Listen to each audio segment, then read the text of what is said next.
I want to send my condolences to the survivors and to the families of those lost in the Humboldt Broncos bus crash over the weekend. Our hearts also go out to Mathieu Gomersic, Manitoba player who has survived this tragedy.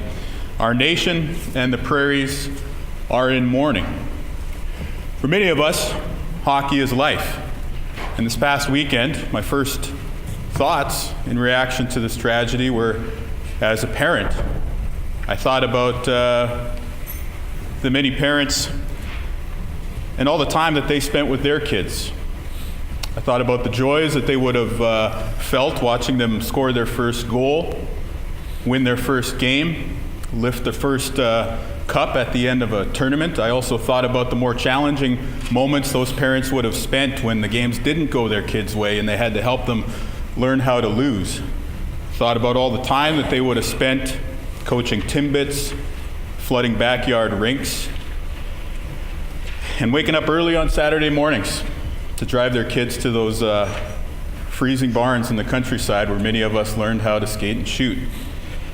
You know, all of those memories and all of that time invested in these young people that came to a sudden halt this weekend. It's a tragedy.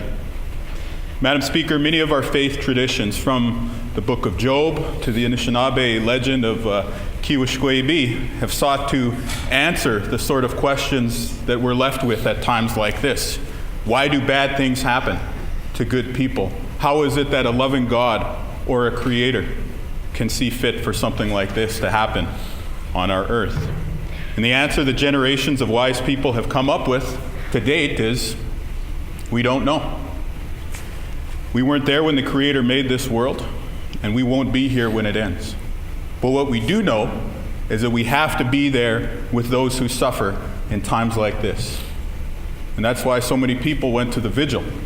That's why so many people have expressed their sympathies. And that's why so many people donated to the GoFundMe page. You know, hockey is our national pastime, and every single kid who picks up a mini stick is part of that tradition. Maybe that's why this loss cuts so deep, because we all feel as though we lost someone that we're connected to this past weekend.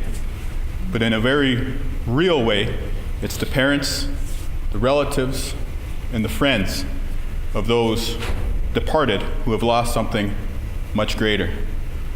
To them we say, we are sorry beyond sorry. We are with you beyond words.